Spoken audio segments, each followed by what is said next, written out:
If you're ready for jaw-dropping stories and a universe full of excitement, hit that subscribe button like it's the big red button in a space opera.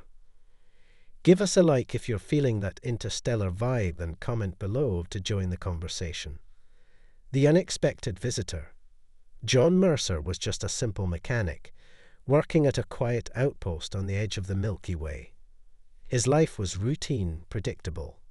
Day in and day out, he tinkered with outdated freighters and dilapidated shuttles, never expecting anything more than a few loose bolts or a busted engine. That all changed when they arrived. It was a day like any other when the alert blared across the station. A ship was approaching, and judging by the size of the readings, it wasn't your average freighter.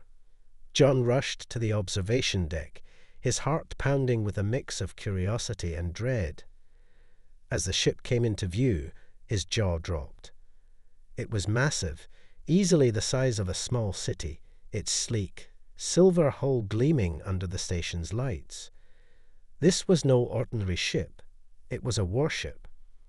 The station's automated systems attempted to make contact, but there was no response. The ship merely docked, its colossal form casting a shadow over the entire station. The docking bay doors hissed open, and from the mist that rolled out emerged a group of towering figures, giant alien women, each standing over 8 feet tall, with muscular builds and eyes that glowed faintly in the dim light. John watched in stunned silence as they approached. They were unlike anything he had ever seen, their presence both intimidating and awe-inspiring. The leader, a woman with dark, braided hair and a scar running across her cheek, stepped forward. She looked down at John, her expression unreadable. "You are the mechanic?" she asked, her voice a deep rumble that resonated through the bay. John nodded, unable to find his voice. His mind raced with questions, but he knew better than to ask. Instead, he gestured toward the ship. "What seems to be the problem?" The leader's expression softened slightly, and she gestured for him to follow. As they walked toward the ship, John noticed the damage. Scorch marks, deep gashes in the hull, and parts that looked like they had been hastily patched together. It was clear the ship had been through a battle, and a fierce one at that. "We encountered resistance," the leader explained, her tone clipped. "Our engineers were unable to repair the damage, and we were forced to seek assistance." John listened carefully, his mind already working on possible solutions. As they entered the ship, he was struck by the stark contrast between the exterior and the interior. Inside, the ship was pristine, with sleek, futuristic technology that was far beyond anything he had ever seen. He was led to the engine room, where the damage was most severe. The alien women watched in silence as John examined the engine. It was unlike any technology he had ever encountered, yet somehow it felt familiar. He could see where their engineers had tried to fix the damage, but their efforts had only made things worse. "I can fix this," he said finally, turning to face the leader. "But it's going to take some time. I'll need to make some modifications to your systems, and I'll need access to parts from the station." The leader nodded. "Do what you must. We are in your debt." As John began his work, the giant women stood guard, their eyes never leaving him. He could feel their intense gaze, but he pushed it aside, focusing on the task at hand. Hours passed as he worked tirelessly, making adjustments, rerouting power, and replacing damaged components. The more he worked, the more he realized just how advanced their technology was. It was as if he was glimpsing into the future, and he couldn't help but be fascinated by it. Finally, after what felt like an eternity, John stepped back, wiping the sweat from his brow. "That should do it," he said, his voice hoarse from concentration. "Try powering it up." The leader nodded to one of her companions, who activated the controls. The engine hummed to life, the lights flickering on as power coursed through the ship. John watched with bated breath, waiting for any sign of failure, but the engine held steady. The repairs had worked. The leader turned to John, her expression one of genuine gratitude. "You have done us a great service, human. We are in your debt." John smiled, feeling a sense of pride swell within him. "Just doing my job." The leader's gaze lingered on him, and for a moment John thought he saw something more than gratitude in her eyes. But before he could dwell on it, she spoke again. "We wish to give you a gift, as a token of our appreciation. It is our custom." John blinked in surprise. "A gift?" The leader nodded, a faint smile playing at the corners of her lips. "Yes, a gift. But it is not something we can give lightly. It requires a discussion among us. We will return shortly." With that, the giant women turned and left the room, leaving John alone with his thoughts. He had no idea what kind of gift they were planning to give, but he couldn't shake the feeling that his life was about to change in ways he couldn't even begin to imagine. The unseen consequences. John paced nervously in the engine room after the alien women departed, his mind racing with possibilities. What could they possibly want to give him? His instincts told him it was something significant, something far beyond a simple token of gratitude. He couldn't shake the unease knowing at the back of his mind, but curiosity overpowered any apprehension. As he waited, John took the opportunity to inspect the ship further. The alien technology fascinated him. Every component was sleek and efficient, designed with a level of sophistication that made human engineering look primitive in comparison. Yet there was something familiar about it, as if he could almost grasp the underlying principles that governed its operation. He felt like a child peering through a window at a world just out of reach. After what felt like hours, the leader returned, accompanied by two of her companions. Their expressions were serious, almost somber, and John's heart skipped a beat. Whatever this gift was, it wasn't going to be a simple matter. "We have discussed your service to us," the leader began, her deep voice echoing in the engine room. "And we have agreed on the gift. But before we proceed, you must understand that this is not a gift given lightly. It is a bond, a connection that will tie you to us in ways you cannot yet comprehend." John swallowed hard. A bond? What kind of bond? The leader stepped closer, her imposing figure casting a shadow over him. "It is called the life bond. Among our people, it is a sacred ritual, one that binds the life force of one individual to another. It is not something we offer to outsiders, but your actions today have proven you to be more than just a human. You have earned our respect, and we wish to honor you." John's mind reeled. The concept was almost too much to grasp. A life bond? Tying his life to these alien women. He had no idea what that truly meant, but he could sense the gravity of the situation. This was a gift with immense consequences. "What exactly does this life bond entail?" he asked, trying to keep his voice steady. The leader's eyes softened. "It is a connection of the soul. Your life force will be intertwined with ours, granting you strength, longevity, and a deep understanding of our people. But it also means that your fate will be tied to ours. If one of us is harmed, you will feel it. If we fall in battle, you will share in that pain. It is a bond of trust, of unity." John's breath caught in his throat. The idea was both terrifying and exhilarating. To be connected to these powerful beings, to share in their experiences, their knowledge, it was an offer that seemed too incredible to refuse. But it also meant giving up a part of himself, becoming something more than human. He looked up at the leader, searching her face for any sign of deceit, but found only sincerity.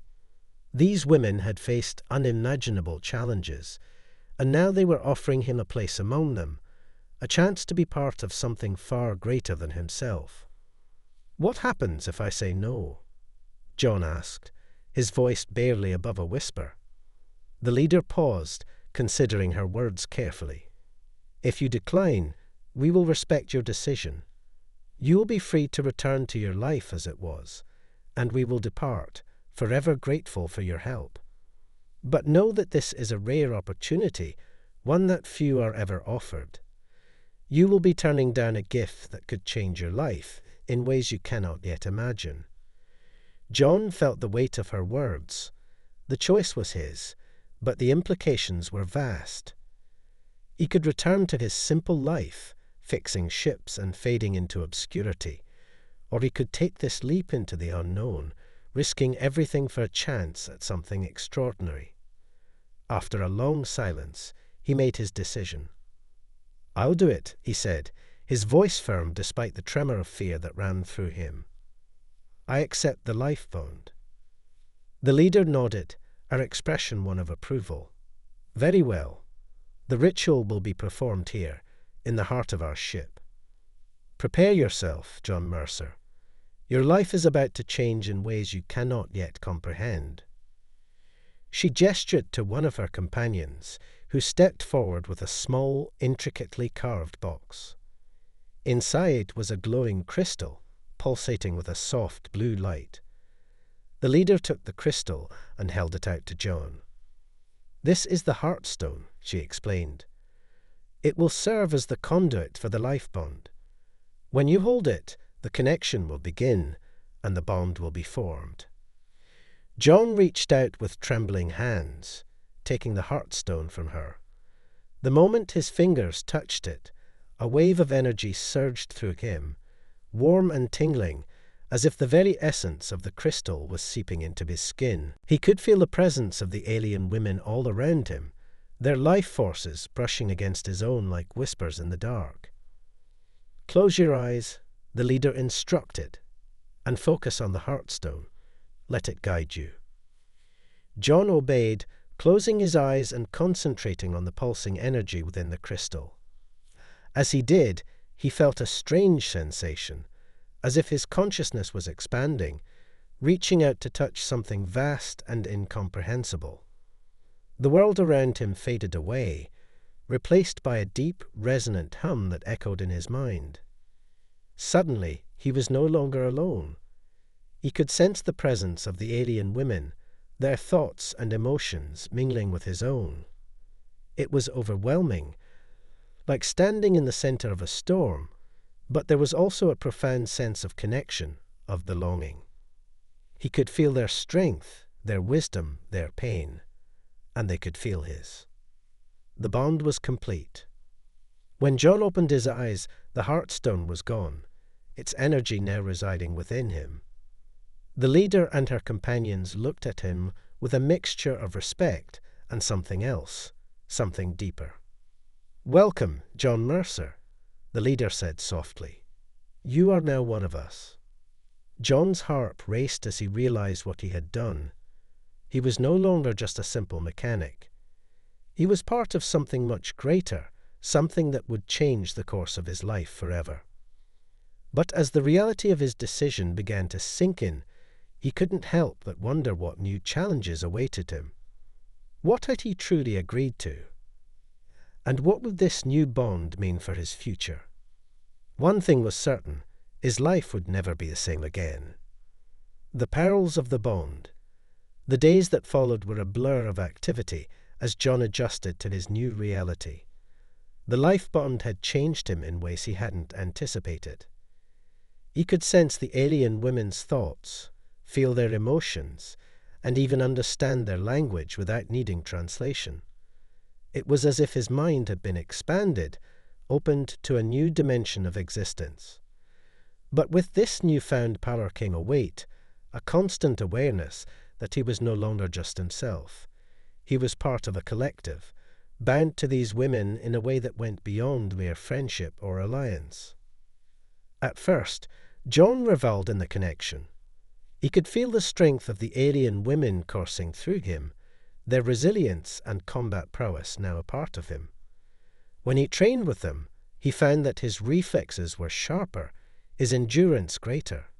He was faster, stronger, more than he had ever been before. But there was also something else, something darker that lurked at the edges of his mind. It started with nightmares. John would wake in the middle of the night, drenched in sweat, his heart pounding as if he had been running for his life. In his dreams, he saw flashes of battle, blinding energy blasts, the screams of the fallen, and the faces of enemies he had never met, but felt as if he knew. Each time, the leader was there, her scarred face stern as she fought against overwhelming odds. He could feel her pain, her fear, and her unyielding determination. And when he woke, those emotions lingered, leaving him shaken. The bond was more than just a connection. It was a conduit for their experiences, their memories. He was living their lives as they had lived them, and the weight of it was beginning to take its toll. One evening, as the ship cruised through the vast emptiness of space, John found himself alone in one of the observation decks. He stared out at the stars, his mind heavy with the burden of the bond. The leader found him there, her silent approach as graceful as ever. She stood beside him, gazing out at the same stars, her presence a comforting balm to his troubled thoughts. "You're struggling," she said, her voice soft but firm. John nodded, not trusting himself to speak at first. He had always prided himself on being strong, on handling whatever life threw at him. But this was different. "It's harder than I expected," he admitted finally. "I didn't realize how much it would change me." The leader turned to him, her eyes searching his face. The life bond is not something to be taken lightly. It is a gift, but it is also a burden. We have carried it all our lives, but for you, it is new. The memories, the emotions, they can be overwhelming. John ran a hand through his hair, frustration gnawing at him. "It's not just that. I feel like I'm losing myself. I can't tell where my thoughts end and yours begin. Sometimes, I don't even know if what I'm feeling is mine or yours." The leader's gaze softened with understanding. "You are not losing yourself, John. You are becoming more. The bond is still new. It will take time for you to find balance, to learn how to control it. But you are strong, stronger than you know. You will endure." John wanted to believe her, but the doubt still lingered. "What if I can't? What if this bond is too much for me?" She placed a hand on his shoulder, her touch reassuring. "Then we will help you. You are not alone in this, John. We are with you every step of the way. That is the nature of the bond. It is not just a connection, but a promise. We will protect you, as you have protected us." Her words were like a lifeline, pulling him back from the edge of despair. He looked up at her, seeing not just the leader of a warrior race, but a woman who had chosen to share her life with him, to trust him with her deepest secrets. The bond was not just a burden, it was a testament to that trust, to the faith they had in him. "Thank you," he said, his voice hoarse with emotion. "I don't know what I would do without you." She smiled, a rare and genuine smile that softened her stern features. "You will never have to find out." They stood there in silence for a while, the stars twinkling in the infinite void, a reminder of the vastness of the universe and the smallness of their place in it. Yet in that smallness they had found something profound, a connection that transcended species, culture, and the very fabric of space itself. But their peace was short-lived. The ship's alarms blared suddenly, shattering the tranquility of the moment. The leader's expression hardened instantly, her warrior instincts kicking in. "We're under attack," she said, her voice a low growl. John felt a surge of adrenaline, the bond amplifying his senses as he followed her to the bridge. When they arrived, The scene was chaotic. The view screen displayed a fleet of ships, sleek and deadly, bearing down on them with terrifying speed. "It's the Cairn," one of the crew shouted, her voice tinged with fear. John felt a jolt of recognition. The Cairn were a brutal, warlike race known for their relentless aggression. They were the enemies he had seen in his nightmares, the ones the leader had fought time and again. And now they were here, attacking with a ferocity that left no room for mercy. The leader barked orders, her voice cutting through the chaos like a knife. The crew moved with practiced precision, but the situation was dire. The Cairn had caught them off guard, and their ship was still vulnerable from the recent repairs. They were outnumbered and outgunned. John felt the tension in the room like a physical force, but he also felt something else, a steely resolve that emanated from the leader and her crew. They had faced worse odds before and survived. But this time, John was with them, and he wasn't just an observer. He was part of them now, connected by the life bond, and their fight was his fight. "John," the leader called, snapping him out of his thoughts. "We need your help. You know this ship better than anyone. Can you boost our shields? We need every advantage we can get." John nodded, the bond sharpening his focus. He moved to the console, his hands flying over the controls as he rerouted power, diverted energy from non-essential systems, and pushed the ship's defenses to their limits. The knowledge of the ship's systems, enhanced by the bond, flowed through him, guiding his actions with a precision that surprised even him. As the Cairn ships closed in, the leader's voice rang out, clear and commanding. "Prepare for battle. We may be outnumbered, but we will not go down without a fight. We are warriors, and we will show them our strength." A cheer rose from the crew, their spirits bolstered by her words. John felt the fire of their determination ignite within him, fanning the flames of his own resolve. The Cairn may have been a formidable foe, but they had underestimated the bond between him and the alien women. They had underestimated the power of unity. The battle that followed was intense, a blur of flashing lights, explosions, and the deafening roar of weapons fire. The Cairn ships swarmed around them, their attacks relentless, but the crew fought back with everything they had. John worked feverishly at the controls, his mind a whirlwind of calculations and strategies as he tried to keep the ship's systems running under the onslaught. But despite their best efforts, the odds were against them. The ship shuddered under a particularly heavy barrage, and warning lights flashed across the console. They couldn't hold out much longer. Just when it seemed that all hope was lost, something incredible happened. The bond surged within John, a powerful wave of energy that flowed from the alien women to him, and then back again. It was as if their combined strength, their will to survive, had reached a critical mass, creating a force greater than the sum of its parts. The ship's systems, which had been on the verge of collapse, suddenly stabilized. The shields flared back to life, stronger than before, and the weapon systems began to fire with renewed vigor. The tide of the battle turned in an instant. John felt a rush of exhilaration as he realized what was happening. The bond wasn't just a connection. It was a source of power, one that they could draw upon in times of need. But there was also something more, something unspoken that lingered between them like a charged current. John could feel it in the way the leader's eyes lingered on him a moment too long, in the way her voice softened when she spoke to him. It was a connection that went beyond the bond, something more personal, more intimate. One evening, as they stood together on the observation deck, watching the stars drift by, the leader finally spoke the words that had been hanging in the air between them. "John, there is something I need to say." John turned to her, his heart pounding in his chest. "What is it?" She hesitated, a rare sign of uncertainty that only made John's heart beat faster. The bond we share, it has brought us closer than I ever thought possible. But it is not just the bond that I feel.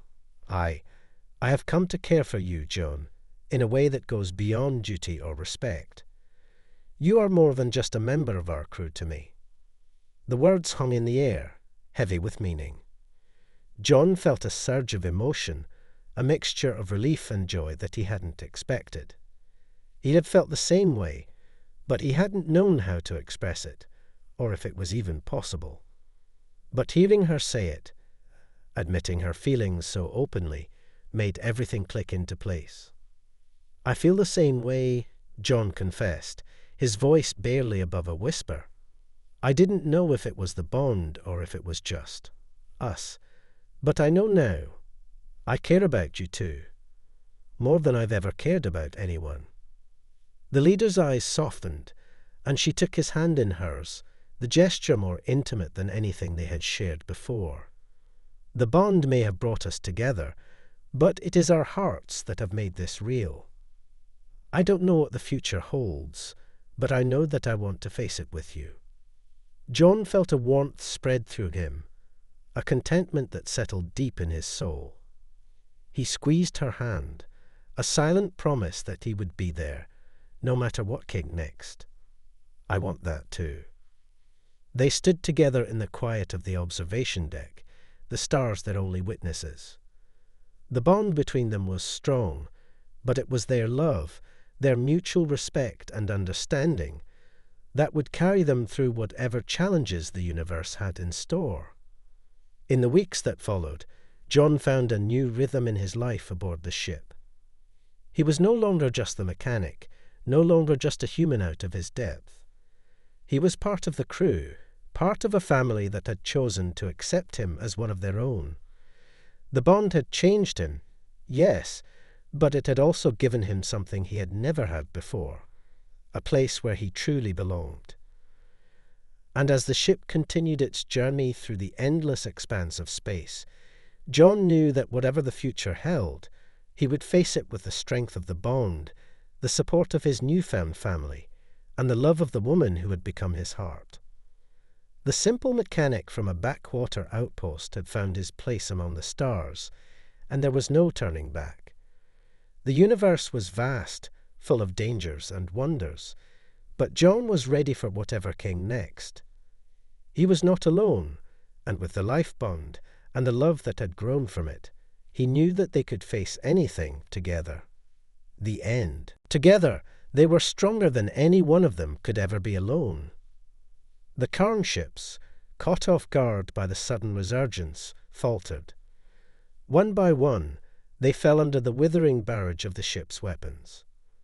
The leader's voice echoed through the bridge, a rallying cry that spurred the crew to victory. In a matter of minutes, it was over. The last of the charm ships exploded in a brilliant flash of light, leaving nothing but silence in its wake. The crew erupted in cheers, their relief palpable. They had won. John slumped against the console, exhausted but elated. He had never felt anything like it, the sheer power of the bond, the strength that came from standing together. It was overwhelming, and yet it felt right, as if this was what he had been searching for his entire life. The leader approached him, her eyes shining with pride. "You did well, John. We couldn't have done this without you." John smiled, the weight of his earlier doubts lifting. "We did it together." The future beckons. The aftermath of the battle left the ship in a state of quiet reflection. The charm attack had pushed everyone to their limits, but they had emerged victorious, bonded more deeply than before. The crew worked tirelessly to repair the damage, while the ship drifted through the stars, the remnants of the battle fading into the void. But the battle had changed John in ways he was only beginning to understand. As John walked through the corridors of the ship, he felt a profound sense of connection. The life bond was no longer an overwhelming force. It had become a part of him, woven into the very fabric of his being. He could feel the presence of the alien women, their thoughts and emotions intertwined with his own. It was as if they were one mind, one heart, beating in unison. The bond had given him strength, but it had also given him something more, a sense of purpose. The leader found him in the ship's medbay, where he was helping with repairs to the medical equipment. Her stern expression had softened, a warmth in her eyes that hadn't been there before. "You're different," she observed, her voice tinged with curiosity. John nodded, setting down his tools. "The bond, it's changed me. I feel like I'm part of something bigger, something I can't fully explain." She regarded him thoughtfully. "You are. The life bond is more than just a connection. It's a unification of our spirits. It's why we are able to survive, why we are able to fight as one. You have become one of us, John Mercer, in ways that go beyond flesh and blood." Her words resonated deeply within him. The bond had brought him closer to these women than he had ever been with anyone before. It was a level of intimacy and understanding that transcended language and culture, a bond forged in the fires of battle and strengthened by shared pain and triumph. But with that connection came a new realization. "What happens now?" John asked, his voice heavy with the weight of the future. "I've become part of your world, but I'm still me, a human." The leader's eyes softened, and she placed a hand on his shoulder, a gesture of comfort and solidarity. "You are more than just a human now, John. You are a part of our tribe, our family. But that does not mean you must give up who you are. The life bond is about unity, not erasure. You bring your own strengths to the bond, just as we bring ours." John took a deep breath, letting her words sink in.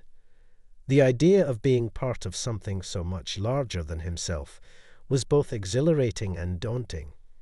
He had always been a man of simple means, content to live a quiet life, but now the universe had opened up before him, vast and full of possibilities.